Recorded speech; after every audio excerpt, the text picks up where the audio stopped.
High বন্ধুরা, আজকে আমি দেখাবো একটা নতুন চাষের পদ্ধতি। দেখো, এগুলো কি বলতো, শসা বলে। শসা আমরা কিভাবে চাষ করব দেখো, কত বড় বড় হয়েছে দেখো।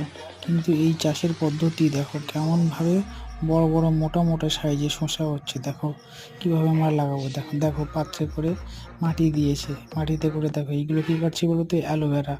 অ্যালোভেরা দেখো পিস পিস করে কাটছে। দেখো এই দেখো কত সুন্দর। এবার দেখো অ্যালোভেরার মধ্যে শসার দানাগুলো আস্তে আস্তে করে দিয়ে দিল। এবার মাটিটা ভালো করে চাপিয়ে দিল। এবার দেখো জল দিচ্ছে। দেখো এবার দেখো অন্য একটা, দেখো একটা পাত্র ছিদ্র করছে। দেখো দেখো এই দেখো বন্ধুরা, দেখছো?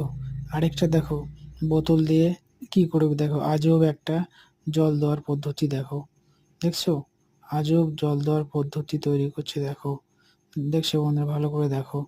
তোমরাও কিন্তু এরকম ভাবে করতে পারো। এবার দেখো, এবার দেখো কি কাটছে। দেখো